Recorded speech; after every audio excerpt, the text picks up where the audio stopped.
બરાબર. પરમાણુ છે તો પરમાણુનું સ્ટ્રક્ચર કંઈક આવું આપણે માઇન્ડની અંદર લઈને ચાલીએ છીએ. અહીં આગળ ન્યુટ્રોન અને પ્રોટોન હોય છે, આ ન્યુક્લિયસ છે, અને ઇલેક્ટ્રોન વર્તુળાકાર માર્ગે ભ્રમણ કરે છે. આવું કંઈક આપણે જાણીએ છીએ. બરાબર. કોઈને ડાઉટ આની અંદર? આ છે ને ન્યુટ્રોન પ્રોટોન એ ન્યુક્લિયસ કહેવાય અને ઇલેક્ટ્રોન એની આસપાસ ફરે છે. કોઈ ડાઉટ આમાં? હલો,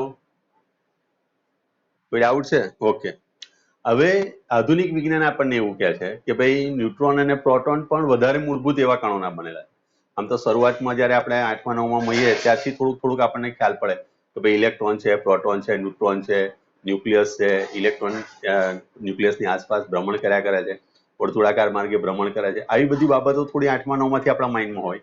પછી ધીરે ધીરે 10મા 11મા એટલે આ બધી વસ્તુ આમ પરફેક્શન સાથે થતી હોય. અને એ વખતે આપણને ખબર ખાલી એટલી જ પડે કે ભાઈ ઇલેક્ટ્રોન, પ્રોટોન અને ન્યુટ્રોન આ 3 જ મૂળભૂત કણો છે. પણ તમને જાણીને આશ્ચર્ય થશે કે લગભગ 100 ઉપરાંતના મૂળભૂત કણો છે. કેટલા છે? 100 ઉપરાંત. તમને કોઈ પ્રશ્ન પૂછે કે ભાઈ મૂળભૂત કણો કેટલા છે, તો મૂળભૂત કણો કેટલા? 100 ઉપરાંતના છે મૂળભૂત કણો. તમે જેમ જેમ ભણશો આગળ તેમ તેમ તમે બધા આગળ મૂળભૂત કણો ભણતા જશો. બરાબર. તો આજનો જે દાખલો છે એ દાખલાની અંદર તમને અપ ક્વાર્ક અને ડાઉન ક્વાર્ક વિશે પૂછે. હવે સવાલ એ થાય કે ક્વાર્ક્સ એટલે શું? તો ન્યુક્લિયસની અંદર જે ન્યુટ્રોન અને પ્રોટોન છે એ એના વધારે મૂળભૂત એવા કણોના ક્વાર્ક્સના બનેલા છે. કોના બનેલા છે? ન્યુટ્રોન અને પ્રોટોન. ન્યુટ્રોન અને પ્રોટોન એ ક્વાર્ક્સના બનેલા છે. કોના બનેલા છે? ક્વાર્ક્સ. બરાબર. QUARK quark. બરાબર. આના બનેલા છે. હવે આ દરેક ની જોડે 3 ક્વાર્ક્સ છે. કેટલા ક્વાર્ક્સ છે? 3. મૂળભૂત રીતે જોવા જઈએ તો ન્યુટ્રોન અને પ્રોટોન કેટલા ક્વાર્ક્સના બનેલા છે? તો 3 ક્વાર્ક્સના બનેલા છે. આ ખાલી જગ્યા થઈ ગઈ. તમને પરીક્ષામાં પ્રશ્ન પૂછે કે ન્યુટ્રોન ખાલી જગ્યા ક્વાર્ક્સ ધરાવે છે તો કેટલા જવાબ આવશે? શું જવાબ લખશો? 3. બરાબર. ક્લિયર? પરિણા આવી ગઈ. કેટલા જણા આવી ગયા જોઈ લેવા દો. એટલે એક જણ ખૂટ્યું. કોણ ગેરહાજર આજે? હલો, સરોજિની, પ્રિન્સી, પરિણા, કોણ ગેરહાજર છે? મૈત્રી આવી ગઈ, નિધિ આવી. નિધિ નથી આવી ને? નિધિ ગેરહાજર છે ને? હલો, તો પછી કોણ ગેરહાજર આજે? ડિમ્પલ, મૈત્રી, હા, રિયાઝ ગેરહાજર ને? ઓકે, ચલો, રિયાઝ આજે ગેરહાજર. ચલો, કઈ નહીં. હવે એકચ્યુઅલીમાં જોવા જઈએ તો કુલ 6 પ્રકારના ક્વાર્ક છે. એના પ્રકાર જોવા જઈએ તો 6 છે. કોઈ પ્રશ્ન વધારાનો પૂછે, ખાસ કરીને જેઈ અને નીટની અંદર ખાસ આ સવાલ તમને પૂછી શકે છે. બરાબર. તો એ તમને કે 6 પ્રકારના ક્વાર્ક છે. એક ક્વાર્ક છે અપ ક્વાર્ક. બરાબર. એક છે ડાઉન ક્વાર્ક, જે અત્યારે આપણે આ દાખલા ભણવાના છે. બરાબર. પછી એક છે ટોપ, એક છે બોટમ, પછી છે સ્ટ્રેન્જ, એક અપ, ડાઉન, ટોપ, સ્ટ્રેન્જ અને એક 4. 1, 2, 3, 4, 5 અને 6. ટોટલ 6 પ્રકારના ક્વાર્ક છે. બરાબર.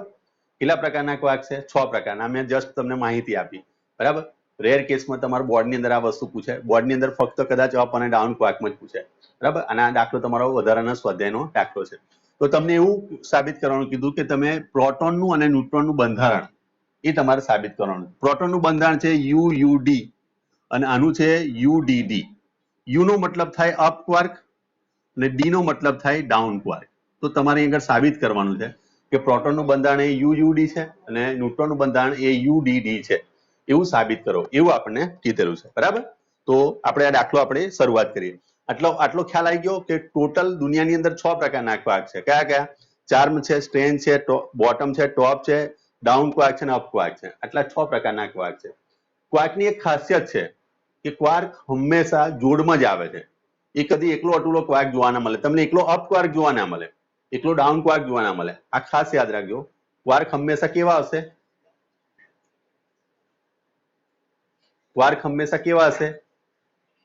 હા, જોડમાં હશે, પેરમાં હશે. બરાબર. એ કોઈ દિવસ એકલા અટુલા આવશે નહીં. દાખલા તરીકે પડછાયા વગરનો માણસ શક્ય ખરો? આપણો પડછાયો આપણી જોડે જ હોય. કોઈ દિવસ એવું બને ખરું પડછાયો આપણાથી અલગ થઈ ગયો હોય? હા, ઓગીનો એક વખત પડછાયો અલગ થઈ જાય છે. તમે કદાચ ઓગી સિરિયલ જોતા હોય તેની અંદર પડછાયાનો અલગ થઈ જાય. આપણે એવું થતું નથી. આ ધ્યાન રાખજો. બરાબર. ચલો અવાજ બીજો કશો આવે છે વચ્ચેથી કોઈનું માઇક ચાલુ છે?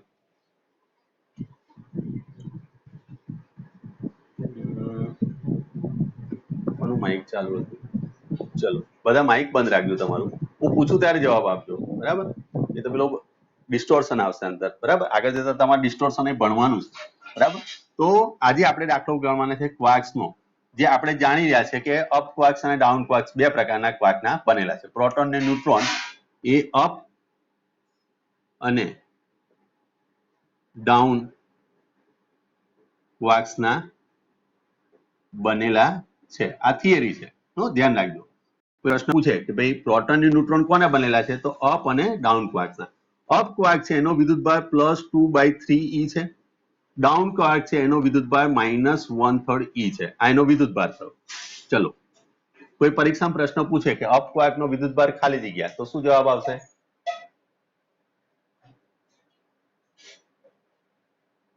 હેલો,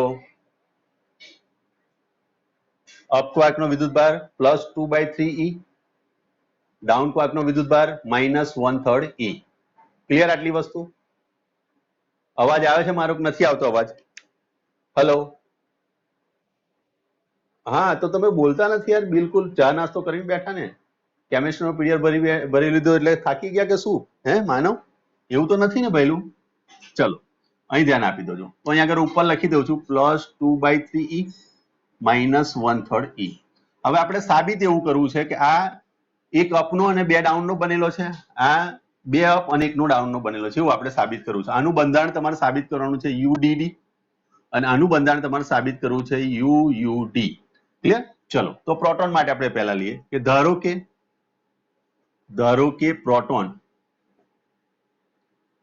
x અપ અને 3 - x ડાઉન ક્વાર્ક્સ નો બનેલો છે, બરાબર? હવે આપણે પ્રોટોનનો વિદ્યુતભાર જાણીએ છીએ. પ્રોટોનનો વિદ્યુતભાર કેટલો છે? પ્રોટોનનો વિદ્યુતભાર બરાબર શું છે? E. ધેરફોર હું લખી શકું E બરાબર કુલ ક્વાર્ક્સ નો વિદ્યુતભાર, જે કુલ ક્વાર્ક છે આપણી જોડે એના વિદ્યુતભાર તમારે લેવાનો.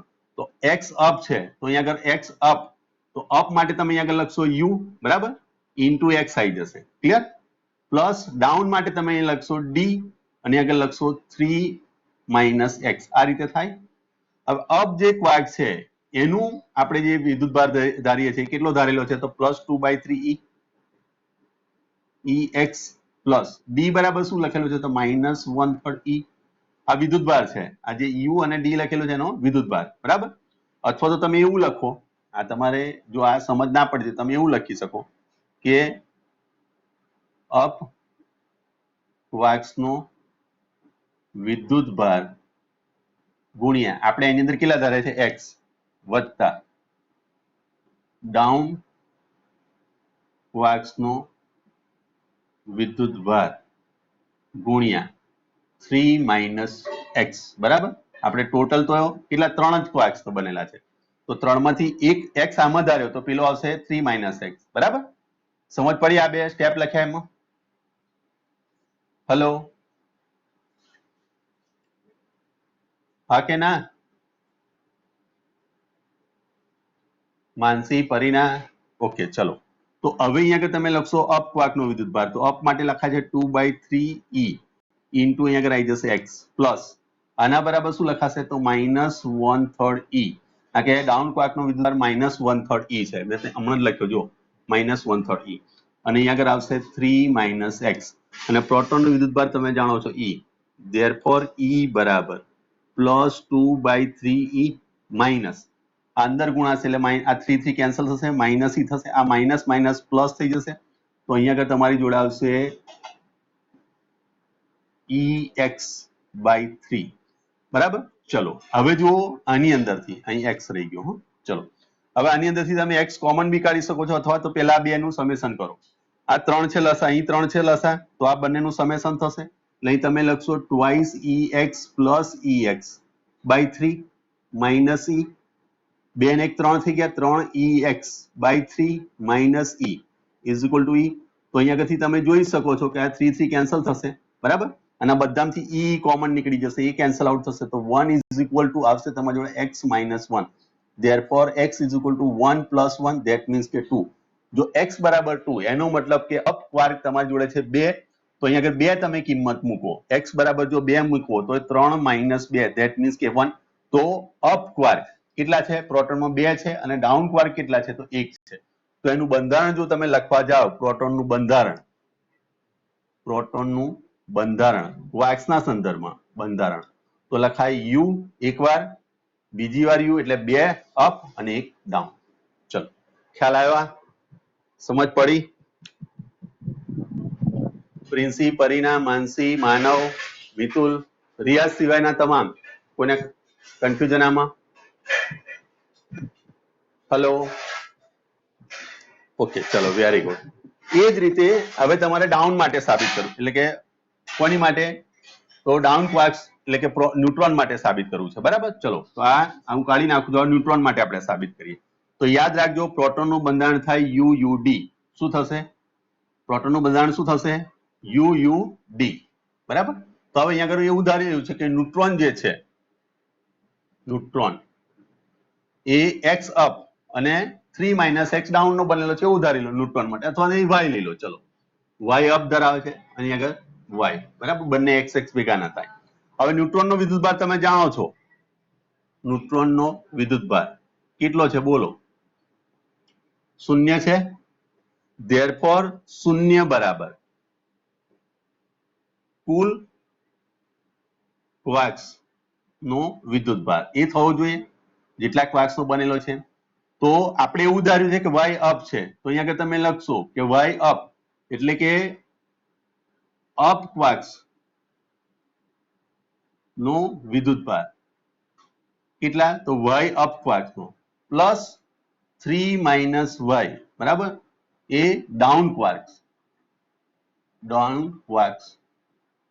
નો વિદ્યુતભાર, બરાબર.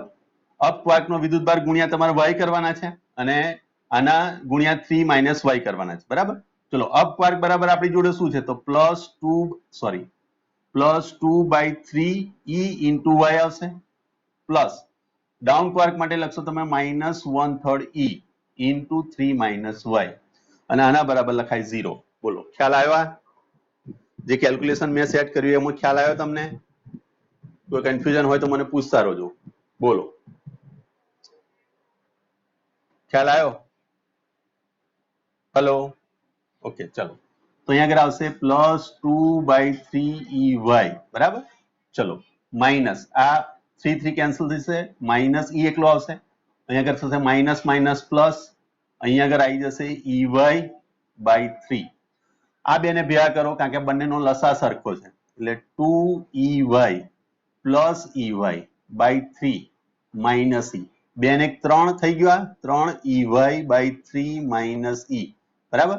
તો અહીંયા આગળથી તમે જોશો 3 3 કેન્સલ થઈ ગયો, ઈ બંનેમાંથી કોમન કાઢી નાખશો એટલે 0 થઈ જશે, એટલે અહીંયા આગળ આવશે ખાલી 1. therefore તમે લખી શકશો y ઇઝ ઇક્વલ ટુ 1. આનો મતલબ શું થયો કે y બરાબર 1 એટલે કે એની જોડે એક અપ છે. તો y બરાબર જો તમે 1 મૂકી દો તો 3 માઇનસ 1 ઇઝ ઇક્વલ ટુ 2, તો એની જોડે 2 ડાઉન છે. માટે તમે કહી શકો ન્યુટ્રોનનું બંધારણ બરાબર એક અપ એટલે યુ લખ્યો, 2 ડાઉન એટલે dd. આ થયો ન્યુટ્રોનનું બંધારણ. બોલો, ખ્યાલ આવ્યો? કોઈ કન્ફ્યુઝન આમાં? પ્રિન્સી, તને ખ્યાલ આવ્યો? પ્રિન્સી, હેલો, પ્રિન્સી, ખ્યાલ આવ્યો તો ને? હા, ચલો, ઓકે. તો યાદ રાખજો, જ્યારે બી તમે પરીક્ષા આપવા જાઓ, JEE નીટ અથવા તો બોર્ડની, તો આ વસ્તુ પણ તમારા માઇન્ડમાં હોવી જોઈએ. અપ ક્વાર્ક અને ડાઉન ક્વાર્ક, આ બે ક્વાર્ક હંમેશા જોડમાં જ આવશે. જો અહીંયા આગળ તમે જોઈ શકો અપ અને ડાઉન બે જોડમાં જ આવ્યા. અહીંયા આગળ પણ UUD લખ્યું, એની અંદર પણ આ અપ ને ડાઉન સાથે જ આવ્યા. કદી એવું ના બને ખાલી અપ એકલો જ તમને મળે. દુનિયામાં એવો કોઈ પ્રોસિજર જ નથી, અથવા તો એવી કોઈ વસ્તુ જ નથી જેની અંદર તમને અપ ક્વાર્ક એકલો જોવા મળે. એ હંમેશા જોડમાં જ આવશે. ક્લિયર? ચલો, સાથે જ આવશે. અપ અને ડાઉન ક્વાર્ક હંમેશા સાથે જ આવે. ક્લિયર? ચલો, આ તમારો વધારાનો સ્વાધ્યાય નંબરનો 31 દાખલો હતો, બરાબર. આ મેં તમને કરાયો. ચલો. હવે આગળ આપણી થિયરી પ્રમાણે જઈએ, બરાબર. હવે એક દાખલો આવે છે, ઉદાહરણ આવે છે આપણે, બરાબર, એ જોઈ લઈએ. ચલો.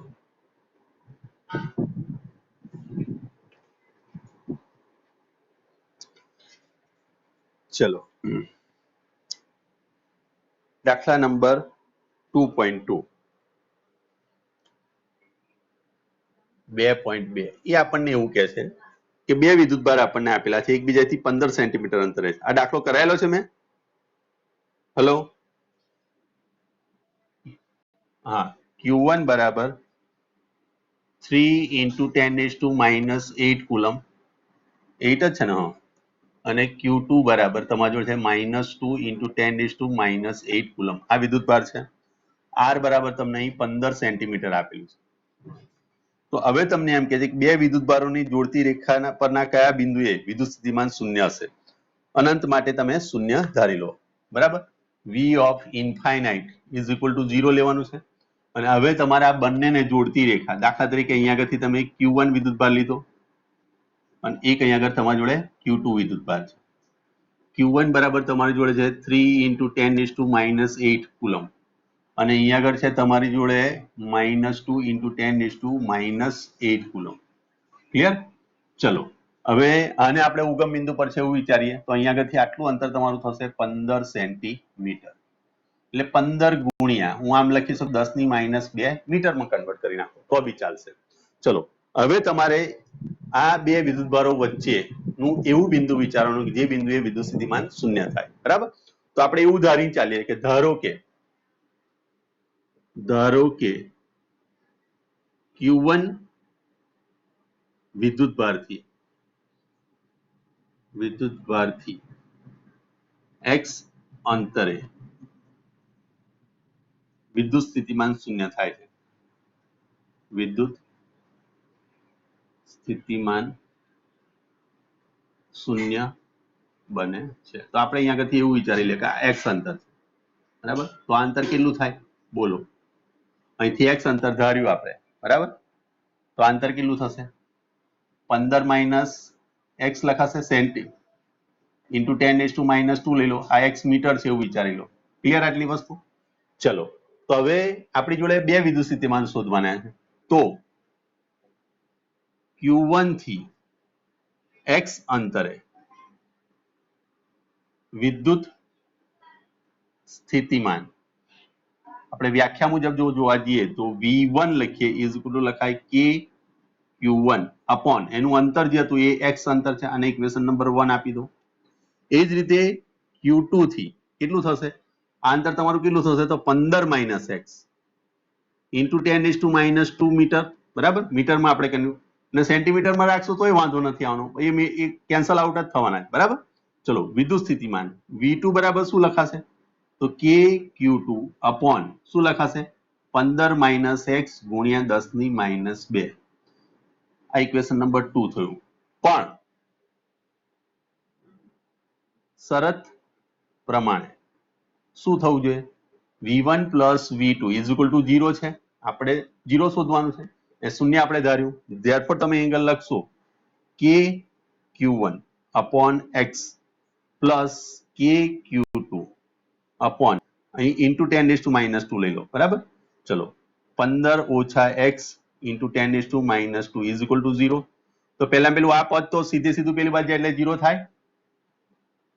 હલો, આ 10⁻² પેલી બાજુ લઈ લેવું સીધી, બરાબર. બીજું આ K પણ ઉડી જાય, પેલી બાજુ જતો રહેશે એટલે 0 થઈ જશે. તો આપણી જોડે ફાઇનલ ઇક્વેશન આવશે Q1 upon x plus Q2 upon 15 - x = 0. પણ હવે Q1 અને Q2 ની કિંમત આપણી જોડે છે તો એ મૂકી દઈએ આપણે. એ કિંમત કેટલી આપેલી છે? Q1 આપેલો છે 3 × 10⁻8 કુલમ અપોન x પ્લસ બીજો છે માઇનસ, એટલે કે -2 × 10⁻8 coulomb upon 15 - x = 0.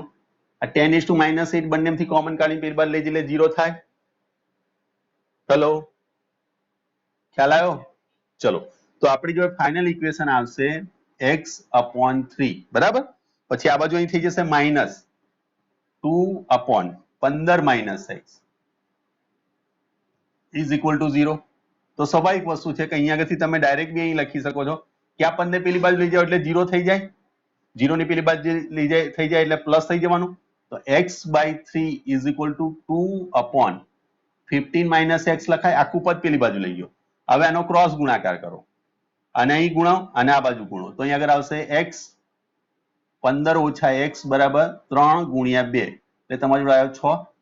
therefore 15x - x² is equal two હશે તમારી જોડે 6.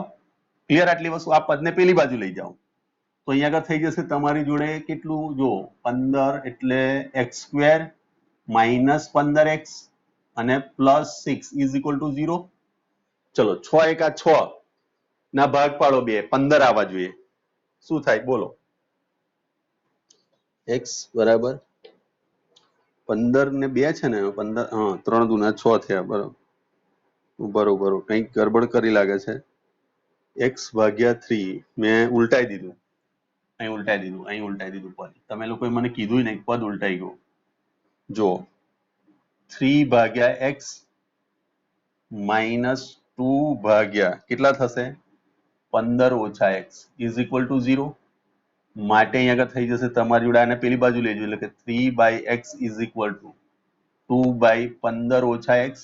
તો આપણે પછી પેલા એની પર જતા રહેતા 10મા ધોરણના દાખલા પર ઇઝ ઇક્વલ ટુ 2x આવતું. ધેરફોર શું થાય જો અહીં 15 તારી 45 - 3x is equal two 2x. Therefore 45 is equal two આ પેલી બાજુ ગયા એટલે 5x થઈ જાય. therefore x is equal to 45/9 sorry 5 એટલે 5 × 9 = 45 હશે એટલે 9 સેન્ટીમીટર આ તમારો જવાબ આવે. તો આ અહીંયા આગળથી 9 સેન્ટીમીટર હોય, આ 9 સેન્ટીમીટર હોય તો આ બાજુનું કેટલું થાય? 6 સેન્ટીમીટર થઈ જાય. આ પહેલો ઓપ્શન આવ્યો તમારો. આ આપણે વચ્ચે ધાર્યું, પણ સપોઝ માની લો કે તમારું બિંદુ, આ બિંદુ દાખલા તરીકે આ P બિંદુ અહીંયા આગળ હોત અને અહીંયા આગળથી આટલું અંતર એનું x હોત અને x પાસે વિદ્યુત સ્થિતિમાન 0 થતું હોય તો આ પહેલી કન્ડિશન આવી. પણ જો તટસ્થ બિંદુ P પર હોય ત્યારે, ચલો P પર હોય ત્યારે કન્ડિશન આપણી શું થઈ જશે? તો ફરી પાછું આપણી જોડે v1 + v2 is equal two 0 થાય. તો v1 બરાબર શું લખીએ છીએ આપણે? kq1 upon x into 10⁻² લખીશું પ્લસ kq2 upon અહીં શું થશે? આપણે મોટું અંતર x થઈ ગયું તો આટલેથી આટલું અંતર તમારું x - 15 થઈ જશે. એટલે આ જે પદ છે એની અંદર ફક્ત ફરક શું થશે? x - 15 અહીં થઈ જશે. તો અહીંયા આગળ લખાશે x - 15 × 10⁻² ઇઝ ઇક્વલ ટુ 0. ચલો ખ્યાલ પડ્યો? બીજું બિંદુ મેં લીધું એમાં કોઈ કન્ફ્યુઝન હોય તો મને કહી દો. માનસી, પરીના, માનવ, પ્રિન્સી, નિધિ, પ્રિયાંશી, આ સ્ટેપ મેં બનાવ્યું, ખબર પડી? આ સેકન્ડ ઓકે. ચલો કન્ફ્યુઝન બિલકુલ રહેવું ના જોઈએ. 10⁻² કટ આઉટ થઈ જાય, કે પણ કટ થઈ જાય પેલી બાજુ એટલે 0 થાય. q1 ની વેલ્યુ જે મૂકીશું એટલે 2 × 10 સોરી અહીં આવશે કેટલા છે? 3 છે. 3 × 10⁻8 x આવશે. આ પ્લસ ની જગ્યાએ માઇનસ થઈ જશે કારણ કે માઇનસ વિદ્યુતભાર છે. 10⁻8 અહીંયા આગળ આવશે x - 15 ઇઝ ઇક્વલ ટુ 0. આ બંને કટ થઈ ગયા, 0 થઈ ગયો અને પેલી બાજુ લઈ જાઓ એટલે 3/x is equal two 2/x - 15. x - 15 અહીં ગુણાય આની જોડે તો 3x - 15 is equal two 2x. therefore આવશે 3x - 15 તારી 45 is equal two 2x. therefore 3x - 2x is equal to 45. therefore x is equal to હશે 45 સેન્ટીમીટર. તો 45 સેન્ટીમીટર એ બીજું બિંદુ એવું મળશે. બોલો છે કોઈ કન્ફ્યુઝન આમાં? હવે બે પોઈન્ટ આયા, એક x બરાબર 9 સેન્ટીમીટર અને x બરાબર 45 સેન્ટીમીટર આવે છે. બોલો કોઈ ડાઉટ આમાં? કોઈ કન્ફ્યુઝન? ઓકે ચલો, નથી ને ડાઉટ?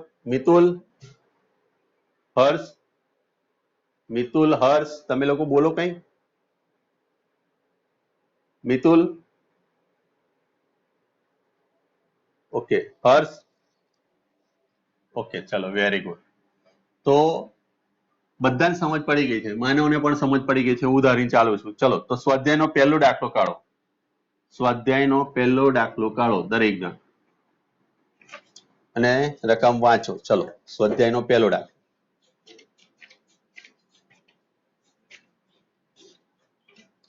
જો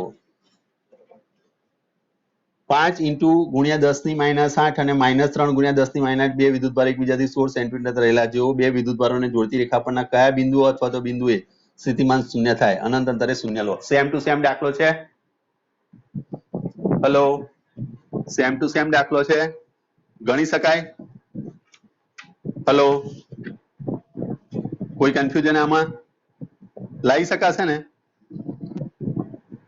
હેલો, હા ચલો તો આનો જવાબ આ હું તમને હોમવર્કમાં આપી દઉં છું. બરાબર, આ તમે જવાબ લાવી દો છો. લાવી દો છો ને આ જવાબ કે કરવું પડશે મારે અહીંયા કે કામ? Q1 લેવાનું, Q2 લેવાનું, વચ્ચેનું અંતર લેવાનું. પહેલા વચ્ચે ધારો, ફરી એનાથી આગળનું કોઈ બિંદુ એ ધારો. સમજ પડી? બરાબર, તો બે કન્ડિશન પ્રમાણે આવશે. બોલો, હજુ કોઈ ડાઉટ હોય તો પૂછી લો મને. ચલો પછી આપણે આગળ વધીએ. છે કોઈ ડાઉટ?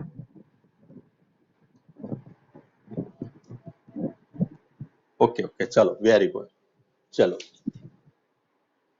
એના પછી બીજો દાખલો મેં તમને કરાયેલો છે. બરાબર, ચલો હવે એના પછીનો દાખલો જુઓ. સરસ દાખલો છે આ પણ. અહીં જુઓ.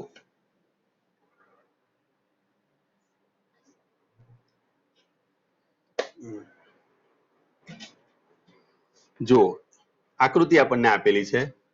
એક પ્લસ વિદ્યુતભાર આ રીતે આપેલો છે. બરાબર, અને એક વિદ્યુતભાર તમને માઇનસ આપેલો છે.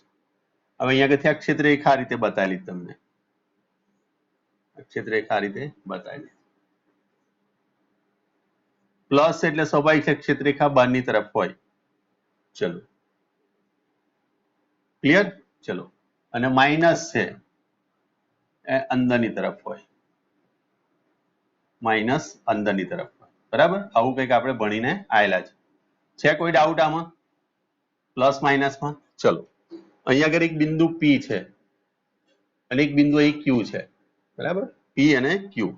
બરાબર, ચલો અને એક બિંદુ અહીંયા આગળ A છે અને એક બીજું બિંદુ B છે. તો પહેલો સવાલ તમને પૂછ્યું છે કે VP માઇનસ VQ બરાબર શું અને VB માઇનસ VA બરાબર શું? તો VP માઇનસ VQ એ શું થશે? અને ચલો બધા ફરી વાર એડમિટ થાવ, હું એન્ડ કરું છું.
ચલો 5 જ જણા જો આયા છે.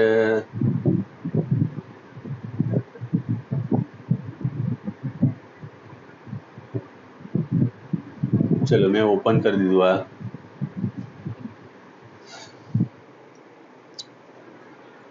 આવી જાય એટલે બધા પોતપોતાનું નામ બોલી જજો. આવી ગયા છે ને બધા? ચલો આ દાખલાની અંદર આપણે બે વિદ્યુતભાર આપેલા છે. એક પ્લસ વિદ્યુતભાર છે, એક માઇનસ વિદ્યુતભાર છે, તો સ્વાભાવિક વસ્તુ છે કે આજુબાજુ એનું ક્ષેત્ર હશે, રાઈટ? આજુબાજુ એનું ક્ષેત્ર હશે. આ પ્લસ માટે બહારની તરફ હશે, માઇનસ માટે અંદરની તરફ હશે. એની ડાઉટ આમાં? કોઈ કન્ફ્યુઝન? હેલો, કોઈ ડાઉટ આમાં તમને? ઓકે, ચલો, વેરી ગુડ. હવે અહીંયા આગળ તમને પૂછ્યું છે કે વીપી માઇનસ વીક્યુ, બરાબર? ચલો, તો અહીંયા આગળ વીપી માઇનસ વીક્યુ, તો પેલો સવાલ એ થાય વીપી એટલે શું? તો વીપી એટલે શું તમે અત્યારે આને ભૂલી જાઓ. અહીંયા આગળ ઇન્ફાઇનાઇટ અંતરથી કોઈ વિદ્યુતભારને તમે અહીંયા આગળ લાવો છો, એકમ ધન વિદ્યુતભારને, એ વખતે આના ક્ષેત્રની વિરુદ્ધ કરવું પડતું કાર્ય, ધેટ મીન્સ કે એને વીપી કહેવાય. સમજ પડી? હેલો, ખ્યાલ આવ્યો? પરિણામ માનસી આવી ગયા તમે લોકો?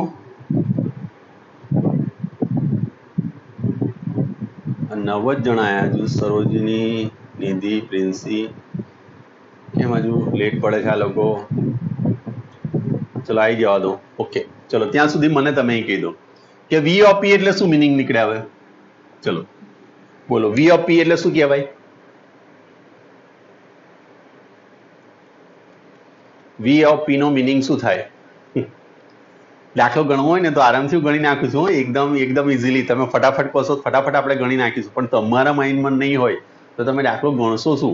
કારણ કે પરીક્ષામાં તમારા માઇન્ડની એપ્લિકેશન છે, મારા માઇન્ડની એપ્લિકેશન નથી. અને આ જ વસ્તુ છે, ભણાવી દેવું, અહીંયા આગળ લખી દેવું એ વસ્તુ અલગ છે, તમારા મગજમાં ઉતારી એ વસ્તુ અલગ છે.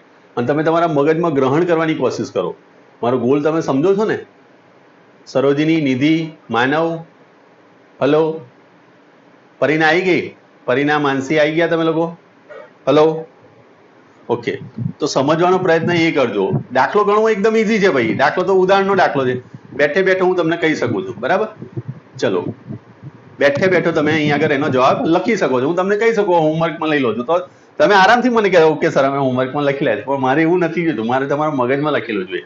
ચલો, કોઈ મને કહેશે કે વી ઓફ પી નો મિનિંગ શું થયો? પરિણા, વી ઓફ પી નો મિનિંગ શું થયો? ચલો ફરી વાર, અહીંયા આગળથી અનંત અંતર છે, માની લો અનંત અંતરેથી ક્યુ બરાબર 1+1 કુલમ વિદ્યુતભારને હું અહીંયા આગળ લાવું જ્યારે આમ, ત્યારે ક્ષેત્રની વિરુદ્ધ કાર્ય કરવું પડશે. હું જ્યારે એને પકડીને આમ લાવતો હોઈશ તે વખતે આ વિદ્યુત ક્ષેત્રને આમ તરફ વિરુદ્ધ દિશામાં લઈ જશે. આ કે આ પણ પ્લસ છે ને આ પણ પ્લસ છે. Hello, clear? તો સ્વાભાવિક વસ્તુ છે કે એ વખતે અહીંયા આગળ લાવશો તો આ અંતર તમે વિચારો, આ અંતર તમારું દાખલા તરીકે R1 છે, અને એક બિંદુ, બીજું બિંદુ અહીંયા આગળ આપ્યું છે Q, તો V ઓફ Q. તો V ઓફ Q માટેનું અંતર તમારું થયું R2. આ બંને અંતરો જુદા જુદા છે, આ અંતર ઓછું છે, આ અંતર વધારે છે. તો આની વ્યાખ્યા મુજબ તમે લખવા જાઓ તો V બરાબર શું લખાય કે Q upon R. તો આનું અંતર ઓછું છે માટે આનું વિદ્યુત સ્થિતિમાન વધારે હશે, અને આનું અંતર વધારે છે માટે જેનો છેદ વધી જાય એનું ઓછું થાય. ખ્યાલ આવ્યો? હલો, તમારો અવાજ નથી આવતો. પરિણા, માનસી, પરિણા, નિધિ, બોલો.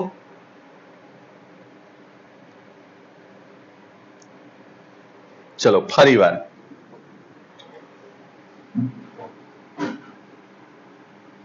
ચલો આ બિંદુ P છે, P બિંદુ, આ Q બિંદુ છે, બરાબર?